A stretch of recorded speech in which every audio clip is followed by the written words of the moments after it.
അസ്സലാമലൈക്കും hi all എല്ലാവർക്കും മൈമൂൻസ് കിച്ചണിലേക്ക് സ്വാഗതം. എല്ലാവരും സുഖാണെന്ന് വിചാരിക്കുന്നു. ഞാൻ സോഫി. അപ്പോൾ ഇന്നത്തെ നോമ്പ് തുറയിലേക്ക് എല്ലാവർക്കും സ്വാഗതം. ഇന്നും ഈ പറഞ്ഞ പോലെ തന്നെ ഡ്രിങ്കും സ്നാക്സും ഡിന്നറും ഒക്കെ തന്നെയാണ്. അപ്പം ഡിന്നറിന് ഞാൻ ചെമ്മീൻ ഉണ്ടപ്പുട്ടാണ് ഉണ്ടാക്കിയത്. കുറച്ച് ചെമ്മീൻ ഉണ്ടായിരുന്നു, അപ്പം പിന്നെ ചെമ്മീൻ ഉണ്ടപ്പുട്ട് ഉണ്ടാക്കാമെന്ന് വിചാരിച്ചു. പിന്നെ സ്നാക്കായിട്ട് ചിക്കൻ കീമ സ്ക്വയേഴ്സും അതുപോലെ തന്നെ ഡ്രിങ്ക് ആയിട്ട് നല്ല അടിപൊളി വീറ്റ് സ്ട്രോബെറി സ്മൂത്തി എന്ന് വേണമെങ്കിൽ നമുക്കതിനൊരു പേരിടാം. നല്ല അടിപൊളി ഷേക്കാണ് കേട്ടോ. അപ്പോൾ ഇതിപ്പം ഉള്ളിയും പച്ചമുളകും ഇങ്ങനെ കുറച്ച് അരിഞ്ഞിട്ട് ഫ്രിഡ്ജിൽ വെക്കും, ആവശ്യത്തിനനുസരിച്ചിട്ട് എടുക്കാമല്ലോ. അപ്പോൾ ഇന്ന് ഞാനിപ്പം ഉണ്ടപ്പുട്ട് ഉണ്ടാക്കാൻ വേണ്ടിയിട്ട് കുറച്ച് ചെമ്മീൻ ഉണ്ടായിരുന്നു ഫ്രീസറിൽ. അപ്പോൾ അതൊന്ന് ഉപ്പും മുളകും മഞ്ഞൾപ്പൊടിയും ഇട്ട് മാരിനേറ്റ് ചെയ്തിട്ട് ഒന്ന് ഫ്രൈ ചെയ്തെടുക്കണം. പിന്നെ അതിന് ചെറിയൊരു തേങ്ങ മസാലയാണ് ഉണ്ടാക്കുന്നത്. അപ്പം ഞാനിപ്പം ചെമ്മീൻ ചെറിയ പീസാക്കിയിട്ട് കട്ട് ചെയ്തെടുത്തിട്ടുണ്ട്. ഒന്നിന് ഒരു 2 പീസൊക്കെ ആക്കിയിട്ട് കട്ട് ചെയ്തെടുത്തിട്ടുണ്ട്. അതിൽ ഉപ്പും മുളകും മഞ്ഞൾപ്പൊടിയും ഇട്ട് കൊടുത്തിട്ട് മിക്സാക്കി എടുത്തിട്ടുണ്ട്. ഇനി ഇതൊന്ന് എണ്ണയിലിട്ട് പൊരിച്ചെടുക്കണം. എന്നിട്ട് അതിൽ തന്നെ ഒരു മസാലയും കൂടെ ഉണ്ടാക്കാം. ഇങ്ങനെ കുറച്ച് ഉണ്ടപ്പുട്ടിൻ്റെ റെസിപ്പീസൊക്കെ ഞാൻ കാണിച്ചിട്ടുണ്ട്. ചെമ്മീൻ ഇട്ടിട്ടുള്ളതും ചിക്കൻ ഇട്ടിട്ടും ചെമ്മീൻ ഇടാണ്ട് തേങ്ങ മാത്രം ഇട്ടിട്ട്, പിന്നെ നമ്മുടെ ആ ഒരു ചമ്മന്തി ഉണ്ടല്ലോ നമുക്ക് വണ്ടിപ്പീടിയിൽ നിന്നൊക്കെ കിട്ടുന്ന ആ ഒരു രീതിയിലുള്ളതൊക്കെ ഞാൻ ഉണ്ടാക്കി കാണിച്ചിട്ടുണ്ട്. അപ്പോൾ ഞാനിപ്പോൾ ഒരു പാൻ ചൂടാക്കിയിട്ട് അതിലേക്ക് കുറച്ച് ഓയിൽ ഒഴിച്ച് കൊടുത്തിട്ട് ഈ ചെമ്മീൻ അങ്ങ് ഇട്ട് കൊടുത്തിട്ടുണ്ട്. ഇനി ഇത് ജസ്റ്റ് ഒന്ന് നന്നായിട്ട് ഇളക്കിയിട്ട് ഫ്രൈ ചെയ്തെടുക്കാം. ഫ്രൈ ചെയ്തിട്ട് ഞാനിത് പുറത്തേക്ക് എടുക്കുന്നില്ല. ഇതിൽ തന്നെയാണ് ബാക്കിയുള്ള ഉള്ളിയും കാര്യങ്ങളൊക്കെ ചേർത്തിട്ട് മസാല ഉണ്ടാക്കുന്നത്. അപ്പം ഞാനിപ്പം കോരി എടുക്കുന്നില്ല, സൈഡിലേക്ക് മാറ്റി വെച്ചിട്ട് ആ ഓയിലിൽ തന്നെ കുറച്ച് ഉള്ളിയും പച്ചമുളക് അരിഞ്ഞതും കൂടെ അങ്ങ് ഇട്ടിട്ട് വഴറ്റിയെടുക്കാം. അപ്പോൾ ഒരു മീഡിയം വലിപ്പത്തിലുള്ള ഉള്ളിയൊക്കെ നമുക്ക് എത്രയാണോ മസാല വേണ്ടത് അതിന് കണക്കായിട്ടുള്ള ഉള്ളി എടുക്കുക. പച്ചമുളക് അരിഞ്ഞത് എരിവിന് വേണ്ടിയിട്ട് ചേർത്ത് കൊടുക്കുക. ഞാനിതിലേക്ക് ഒരുപാട് മുളക് പൊടി ചേർക്കുന്നില്ല, അതുകൊണ്ട് എരിവിന് ഒരു 3-4 പച്ചമുളക് അങ്ങ് ചേർത്ത് കൊടുക്കണം. എന്നിട്ട് ഇത് നന്നായി മിക്സാക്കി എടുക്കാം. ഇതിപ്പോൾ അത്യാവശ്യം ഒന്ന് മിക്സായി വന്നിട്ടുണ്ട്. പിന്നെ ഒന്ന് സവാളയൊക്കെ ഒന്ന് സോഫ്റ്റ് ആവണം, ഒരുപാട് അങ്ങ് കുഴഞ്ഞ പോലെയൊന്നും ആവണ്ട ഈ ഒരു മസാല. ഞാനിപ്പോൾ ഇതിലേക്ക് കുറച്ച് മല്ലിയിൽ അരിഞ്ഞിട്ട് അങ്ങ് ഇട്ട് കൊടുത്തിട്ടുണ്ട്. പിന്നെ ഒരു 1/4 ടീസ്പൂൺ മഞ്ഞൾപ്പൊടിയും കൂടെ ചേർത്തിട്ട് നന്നായി മിക്സാക്കി എടുക്കാം. മിക്സായതിലേക്ക് ഞാനിപ്പം കുറച്ച് തേങ്ങ ചേർത്ത് കൊടുക്കുന്നുണ്ട്. ഒരു 1/4 കപ്പോളം തേങ്ങയും കൂടെ ചേർത്തിട്ട് നന്നായി മിക്സാക്കി എടുക്കാം.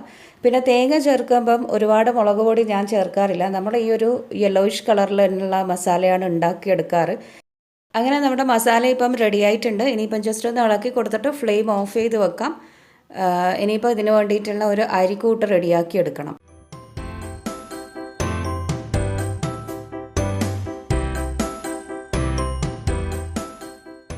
അപ്പോൾ അരി ഒന്ന് കുഴച്ചെടുക്കുന്ന സമയത്തേക്കും ഈ ഒരു മസാല അത്യാവശ്യം ഒന്ന് തണുത്ത് ചൂടൊക്കെ ആറി വരും. അപ്പോൾ ഒന്ന് അരി ഒന്ന് കുഴച്ചെടുക്കാം. അപ്പം ഞാനിപ്പം 2 കപ്പ് അരിപ്പൊടി ഒരു ബൗളിലേക്ക് എടുത്തിട്ടുണ്ട്. ഇതിലേക്ക് ആവശ്യത്തിനുള്ള ഉപ്പും കൂടെ ചേർത്ത് കൊടുത്തിട്ട് നന്നായി ഒന്നങ്ങ് മിക്സാക്കി എടുക്കാം. എന്നിട്ട് ഇതിലേക്ക് കുറച്ചായിട്ട് ചെറിയ ചൂടുവെള്ളം, ഒരുപാട് ചൂട് വേണ്ട, എന്നാൽ നല്ല പച്ചവെള്ളവും ആവരുത്, ജസ്റ്റ് ഒന്ന് ചൂടാക്കി എടുത്തിട്ട് നമുക്ക് കൈകൊണ്ട് തൊടാൻ പറ്റുന്ന ചൂട്, ആ ഒരു ചൂടാക്കിയെടുത്ത വെള്ളത്തിൽ ഇതങ്ങ് കുഴച്ചെടുക്കാം. ഇപ്പോൾ ചെറിയ ചൂടുവെള്ളമാകുമ്പം നല്ലൊരു വാട്ടിയെടുത്ത പോലെ ആയിട്ട് കിട്ടും. നമുക്കൊന്ന് ഉരുട്ടിയെടുക്കാനും മുറിഞ്ഞു പോകാത്ത രീതിയിലൊക്കെ കിട്ടും. അതിനാണ് ഞാനിപ്പം ചൂടുവെള്ളം ചേർത്ത് കൊടുക്കുന്നത്. പിന്നെ ഈ അരിപ്പൊടിയിൽ നമുക്ക് വേണമെങ്കിൽ കുറച്ച് കുഞ്ഞുള്ളിയും ജീരകങ്ങളൊക്കെ ചതച്ചിട്ട് അങ്ങനെയും ചേർത്തിട്ടുണ്ടാക്കാം. അപ്പം ഞാനിപ്പോൾ അരിപ്പൊടി മാത്രമാണ് എടുക്കുന്നത്. ഇനി ഇത് നന്നായിട്ട് അങ്ങ് കൈകൊണ്ട് കുഴച്ചെടുക്കാം. അപ്പോൾ ഇതിപ്പം നല്ല മാവായിട്ട് കുഴച്ചെടുത്തിട്ടുണ്ട്. ഉരുട്ടിയെടുക്കുമ്പോൾ എന്തായാലും മുറിഞ്ഞു പോകാത്ത വിധത്തിൽ കുഴച്ചെടുക്കണം. അപ്പോൾ അത്യാവശ്യം വെള്ളമൊക്കെ ചേർത്തിട്ട് നോക്കിയിട്ട് വേണം നമ്മളിത് കുഴച്ചെടുക്കാൻ. ഇനിയിപ്പോൾ നമ്മളിതിൽ ഉണ്ടയാക്കി എടുക്കാം. അപ്പോൾ അരിമാവിൽ നിന്ന് കുറച്ച് ബോളാക്കി എടുക്കണം. ഒരു ചപ്പാത്തീൻ്റെ വലിപ്പത്തിലുള്ള ബോളൊക്കെ ആയാൽ മതി. അത് ഇതേപോലെ ചെറിയൊരു ഹോളാക്കിയിട്ട് എടുക്കാം. ഒരു സൈഡിൽ നിന്ന് അങ്ങനെ ഹോളാക്കി എടുത്തിട്ട് ഇങ്ങനെ ഒരു എന്താ പറയുക, ഒരു കപ്പ് പോലെ ആക്കി എടുത്തിട്ട് അതിൻ്റെ ഉള്ളിൽ കുറച്ച് മസാല ഇട്ട് കൊടുത്തിട്ട് കവർ ചെയ്ത് റോൾ ചെയ്തെടുക്കാം. നന്നായിട്ട് ബോളാക്കി എടുക്കാം. പിന്നെ നമ്മളൊരു ബോൾ എടുത്തിട്ട് ഇതേപോലെ കയ്യിൽ വെച്ച് പരത്തി എടുത്തിട്ട് അതിൽ മസാല ഇട്ടിട്ട് ഉരുട്ടിയെടുക്കുന്ന നേരത്ത് ഉള്ളിലേക്ക് കുറേ അരിമാവ് അങ്ങ് പോവും. ആ മസാലയല്ലേ നമുക്ക് കൂടുതലായിട്ട് കിട്ടേണ്ടത് ഉള്ളിൽ. അപ്പോൾ അരിമാവ് കുറേ പോവാതിരിക്കാൻ വേണ്ടിയിട്ടാണ് ഇതേപോലെ ഒരു കപ്പ് പോലെ ഇങ്ങനെ ഒരു കുഴി പോലെ ആക്കിയിട്ട് അതിൽ മസാല ഇട്ട് കൊടുക്കുന്നത്. ഇനിയിപ്പം ഇത് കുറച്ച് തേങ്ങയിലേക്കൊന്ന് റോൾ ചെയ്തെടുത്തിട്ട് നമുക്കിനി വേവിക്കാനായിട്ട് വെക്കണം. അപ്പോൾ കുറച്ചൊരു 5-10 എണ്ണം അങ്ങനെ ആയിക്കഴിഞ്ഞാൽ ഒരുമിച്ചിട്ട് അങ്ങനെ അങ്ങ് വേവിച്ചെടുക്കാം.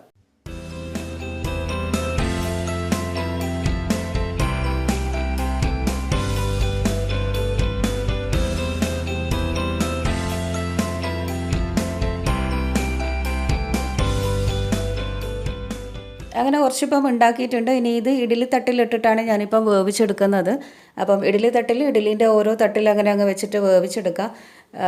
അപ്പോൾ ഒന്ന് വെന്ത് വരുന്ന സമയമാകുമ്പോഴേക്കും അടുത്തത് അവിടെ റെഡിയാവും. അപ്പോൾ ഇത് ഞാനിപ്പം സാധാരണ നമ്മൾ ഉണ്ട റെഡിയാക്കി എടുക്കുന്ന പോലെ തന്നെ ഞാനിപ്പോൾ ഇതൊരു അച്ചിലിട്ടിട്ടാണ് ആക്കിയെടുക്കുന്നത്. അച്ച് നമ്മൾ ആ ഒരു വെളുത്തുള്ളീൻ്റെ ഷേപ്പിലുള്ള ഒരു അച്ചുണ്ടല്ലോ, ആ അച്ചിൽ വെച്ചിട്ട് ഒരു ഷേപ്പ് കിട്ടാൻ വേണ്ടിയിട്ട് ഒരു ലുക്കിനൊരു മാറ്റം ഉണ്ടാവും, അത്രയേ ഉള്ളൂ. അപ്പം അങ്ങനെ ആക്കിയെടുക്കാം. അതിലിട്ടിട്ട് ജസ്റ്റ് ഒന്ന് പ്രസ് ചെയ്ത് കൊടുത്തിട്ട് പുറത്തേക്ക് എടുത്താൽ മതി.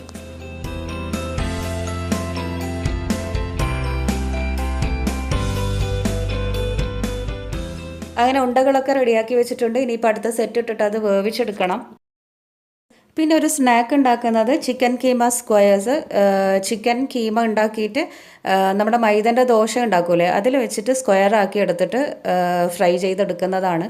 അപ്പം സാധാരണ നമ്മുടെ ചിക്കൻ മസാല, ഇറച്ചിപ്പത്തിലിനുള്ള മസാല ഉണ്ടാക്കിയാൽ അത് മതിയാവും. ഞാനിപ്പം ചിക്കൻ കീമയാക്കിയിട്ട് കുറച്ചൊന്ന് ക്രഷ് ചെയ്തെടുത്തിട്ടാണ് ഉണ്ടാക്കുന്നത്. സാധാരണ നമ്മുടെ പാൻ വെച്ചിട്ട് ഉള്ളിയും പച്ചമുളകും കുറച്ച് കറിവേപ്പിലയും മല്ലിയിലയും ഒക്കെ ഒന്ന് വാട്ടിയെടുത്തിട്ടുണ്ട്.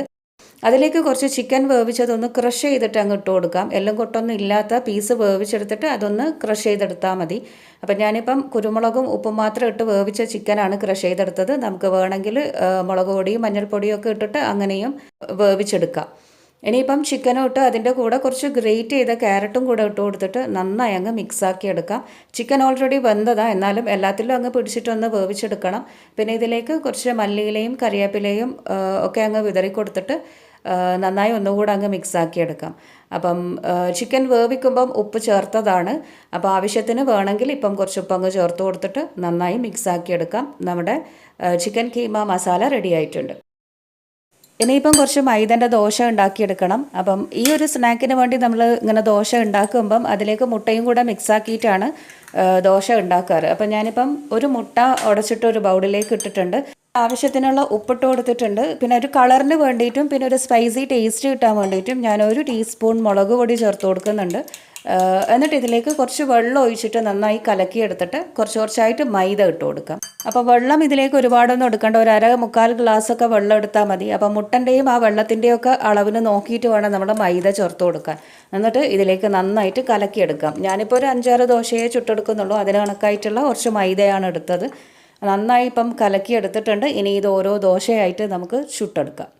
സാധാരണ ഒരു നോൺ സ്റ്റിക്ക് പാനിൽ നമ്മൾ ദോശ ചുട്ടെടുക്കുന്ന പോലെ തന്നെ ഒരു തവി ബാറ്റർ അങ്ങ് ഒഴിച്ചു കൊടുത്തിട്ട് കുറച്ച് നെയ്യോ ബട്ടറോ അല്ലെങ്കിൽ ഓയിലോ ഒന്ന് തടവി കൊടുക്കാം.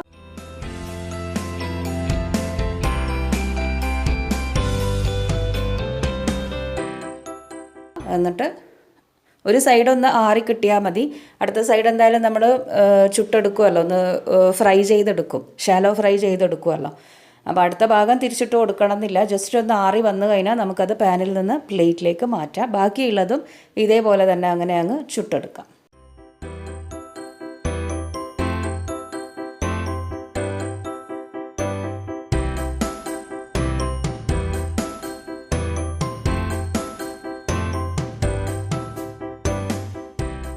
അങ്ങനെ ഇപ്പം ദോശയെല്ലാം റെഡിയാക്കി എടുത്തിട്ടുണ്ട്. ഇതിപ്പോൾ ഒരു 5-6 എണ്ണം മാത്രമേ ഉണ്ടാവുള്ളൂ. അതിന് കണക്കായിട്ടേ നമ്മൾ ഉണ്ടാക്കുന്നുള്ളൂ. ഇനി എന്താ ചെയ്യേണ്ടതെന്ന് വെച്ചാൽ എല്ലാ ദോശയും തല തിരിച്ച് വെക്കുക. നമ്മൾ സാധാരണ നൈസായിട്ടുള്ള ഭാഗമല്ലാതെ വെച്ച് കൊടുത്തിട്ട് അതിലേക്ക് കുറച്ച് ഈ ചിക്കൻ്റെ കീമ മസാല അങ്ങ് വെച്ച് കൊടുക്കാം. നടുവിൽ കുറച്ച് മസാല വെച്ച് കൊടുത്തിട്ട് 4 സൈഡിൽ നിന്നും കവർ ചെയ്തെടുക്കാം. ഉള്ളിലേക്ക് അങ്ങ് മടക്കി കൊടുത്താൽ മതി. അപ്പോൾ ഇതിനിയിപ്പോൾ ഇങ്ങനെ മടക്കിയെടുത്താലും അവിടെ ഒട്ടിപ്പിടിച്ചങ്ങ് നിന്നോളും. മൈദയല്ലേ, അപ്പം മൈദൻ്റെ ദോശയല്ലേ, അപ്പോൾ അവിടെ സ്റ്റിക്ക് ചെയ്ത് നിന്നോളും.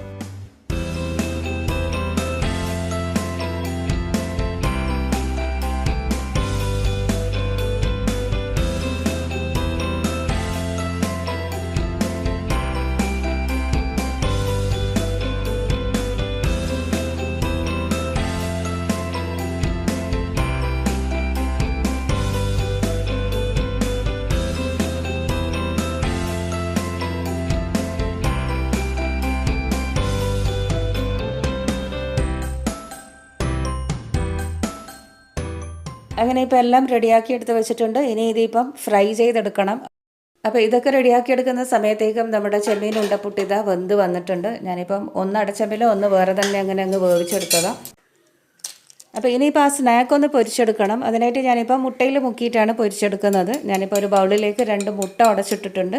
കുറച്ച് ഉപ്പും കൂടെ ചേർത്തിട്ട് കുറച്ച് മല്ലിയില അരിഞ്ഞതും കൂടെ ഇട്ട് കൊടുത്തിട്ട് നന്നായിട്ടൊന്നങ്ങ് കലക്കിയെടുക്കാം.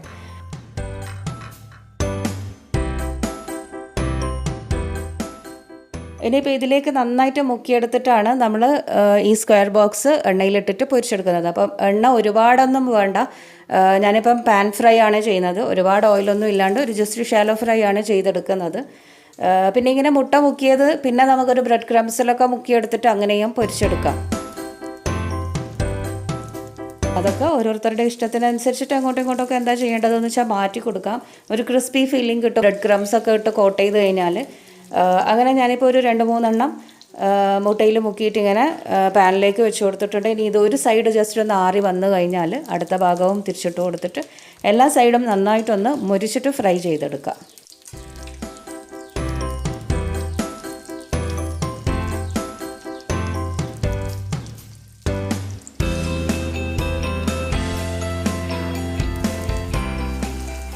ഇനിയിപ്പം ഫ്രൈ ആയത് നമുക്ക് എണ്ണയിൽ നിന്ന് അങ്ങ് കോരിയിട്ട് പ്ലേറ്റിലേക്ക് മാറ്റാം. ബാക്കിയുള്ളതും ഇതേപോലെ തന്നെ മുട്ടയിൽ മുക്കി അങ്ങനെ അങ്ങ് ഫ്രൈ ചെയ്തെടുക്കാം.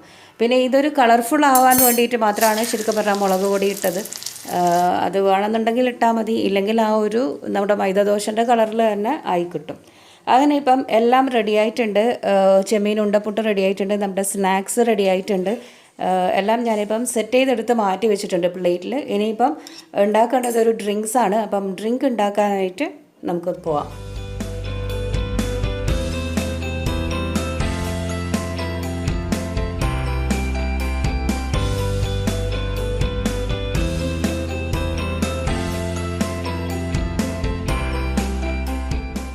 അപ്പോൾ ഡ്രിങ്ക്സ് ആയിട്ട് ഞാനിന്ന് ഉണ്ടാക്കുന്നത് വീറ്റ് സ്ട്രോബെറി സ്മൂത്തി എന്ന് പറയാം, അല്ലെങ്കിൽ വീറ്റ് സ്ട്രോബെറി ഷേക്ക് എന്നൊക്കെ പറയാം.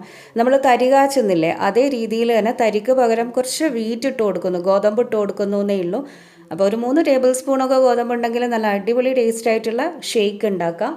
അപ്പോൾ ഞാനിപ്പോൾ ഒരു നോൺ സ്റ്റിക്ക് പാത്രം എടുത്തിട്ടുണ്ട്. അതിലേക്ക് ഒരു 2 ടീസ്പൂണൊക്കെ ഗീ ഇട്ട് കൊടുക്കാം. എന്നിട്ട് കുറച്ച് ഉള്ളിയോ അല്ലെങ്കിൽ കുഞ്ഞുള്ളിയോ അരിഞ്ഞിട്ടിട്ടിട്ട് നന്നായി മൂപ്പിച്ചെടുക്കാം. ആ ഗീയിൽ ഉള്ളിയോ കുഞ്ഞുള്ളിയോ ഒക്കെ ഇട്ട് മൂപ്പിച്ചെടുക്കുമ്പം അടിപൊളി മണമൊക്കെ ആയിരിക്കും. ഇനിയിപ്പോൾ ഇതിലേക്ക് എടുത്തു വെച്ചിട്ടുള്ള പാല് ചേർത്ത് കൊടുക്കാം. അപ്പോൾ പാല് കാച്ചിയതോ കാച്ചാത്തതോ ആയിട്ട് ചേർത്ത് കൊടുക്കാം. ഇതിലെന്തായാലും തിളച്ച് വരുമല്ലോ. അപ്പം ഞാനിപ്പം 2 ഗ്ലാസ് പാല് ചേർത്ത് കൊടുത്തിട്ടുണ്ട്. എന്നിട്ട് ആവശ്യത്തിനുള്ള പഞ്ചസാരയും കൂടെ അങ്ങ് ചേർത്ത് കൊടുക്കാം.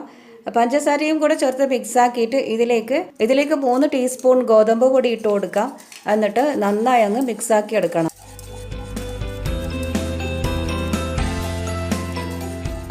പിന്നെ ഈ പാല് തിളച്ച് വരുന്നതിന് മുമ്പേ നമ്മൾ ഗോതമ്പ് പൊടി അങ്ങ് ഇട്ട് കൊടുക്കണം. എല്ലാം കൂടെ ഇട്ട് നന്നായിട്ട് അങ്ങ് മിക്സാക്കി എടുക്കാം. പിന്നെ ഇതിലേക്ക് ഞാനിപ്പം 1 നുള്ളു ഉപ്പും കൂടെ അങ്ങ് ചേർത്ത് കൊടുത്തിട്ടുണ്ട്. അപ്പോൾ ഗോതമ്പിൻ്റെ ഒന്ന് അളവ് കൂടി പോകണ്ട. അളവ് കൂടിയാൽ ഒരുപാട് കട്ടിയായി പോവും. അന്നേരം പിന്നെയും നമ്മൾ പാലൊക്കെ ചേർത്ത് കൊടുക്കേണ്ടി വരും. അപ്പം ഞാനിപ്പം 2-2.5 ഗ്ലാസോളം പാലെടുത്തിട്ടുണ്ട്. അതിലേക്ക് 3 ടീസ്പൂൺ ഗോതമ്പ് പൊടിയാണ് ഇട്ട് കൊടുത്തത്.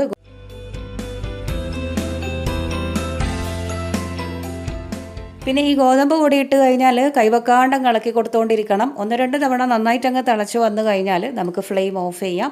ഇപ്പോൾ ഇത് നന്നായിട്ട് തിളച്ച് വന്നിട്ടുണ്ട്. ഞാനിതിപ്പോൾ ഫ്ലെയിം ഓഫ് ചെയ്യുകയാണ്. നമ്മുടെ വീറ്റ് കുറുക്ക് റെഡി ആയിട്ടുണ്ട്. അപ്പോൾ ഇതിനു മുമ്പ് ഞാൻ ഈ ടൈപ്പിലുള്ളൊരു കുറുക്ക് വീഡിയോ ഉണ്ടാക്കിയിട്ടുണ്ട്, കുറുക്ക് ഉണ്ടാക്കുന്നതിൻ്റെത്. ഗോതമ്പ് നമ്മൾ മില്ലിൽ കൊണ്ടുപോയി പൊടിപ്പിച്ചെടുത്താലും അരിച്ചെടുക്കുമ്പോൾ എന്തായാലും ഉമിയായിട്ട് കിട്ടും. നമ്മൾ ഉമി എന്നാണ് പറയുക അരിച്ചെടുത്ത് കിട്ടുന്നതിന്. അപ്പോൾ ആ ഒരു ഉമി വെച്ചിട്ട് ഇതേപോലെ കുറുക്ക് ഉണ്ടാക്കിയെടുക്കും. കുട്ടികൾക്കൊക്കെ കൊടുക്കും. 1 വയസ്സൊക്കെ കഴിഞ്ഞ കുട്ടികൾക്കൊക്കെ ഹെൽത്തി ഫുഡെന്നും പറഞ്ഞിട്ട് കൊടുക്കാറുണ്ട് പണ്ടൊക്കെ. ഇപ്പോൾ ഉമിയൊന്നും കാണാനില്ലല്ലോ. അപ്പോൾ ഇതിപ്പം റെഡി ആയിട്ടുണ്ട്. ഇനിയിപ്പോൾ ഇതേപോലെ തന്നെ നമുക്ക് തരി കാച്ചിയതൊക്കെ കുടിക്കുന്ന പോലെ അങ്ങനെ അങ്ങ് കുടിക്കാം. അപ്പം ഞാനിപ്പോൾ ഇതെന്താ ചെയ്യുന്നതെന്ന് വെച്ചാൽ നന്നായി ചൂടാറ്റി എടുത്തിട്ട് മിക്സിയിലൊന്ന് അടിച്ചെടുക്കുന്നുണ്ട്, നമ്മുടെ ഒരു സ്മൂത്തിയൊക്കെ ഉണ്ടാക്കുന്നത് പോലെ. അപ്പോൾ ഞാനിപ്പോൾ മിക്സീൻ്റെ ജാറിലേക്ക് അങ്ങ് ഇട്ട് കൊടുത്തിട്ടുണ്ട്. പിന്നെ അതിലേക്ക് കുറച്ച് നല്ല കട്ടയായിട്ടുള്ള പാലും കൂടെ ചേർത്ത് കൊടുക്കണം. ഞാനിപ്പോൾ ഇതിൻ്റെ ഒരു ടേസ്റ്റ് കിട്ടാൻ വേണ്ടിയിട്ടും ആ ഒരു കളറിനും വേണ്ടിയിട്ട് സ്ട്രോബെറി എസൻസ് ഇട്ട് കൊടുക്കുന്നുണ്ട്. ഒരു 3-4 ഡ്രോപ്സ് ഇട്ട് കൊടുക്കാം. കളറ് പോരാൻ തോന്നുവാണെങ്കിൽ കുറച്ചും കൂടെ ഇട്ട് കൊടുക്കണം കേട്ടോ. എന്നിട്ട് നന്നായിട്ട് അടിച്ചെടുത്തിട്ട് നമുക്കിത് ഗ്ലാസ്സിലേക്ക് സെർവ് ചെയ്യാം.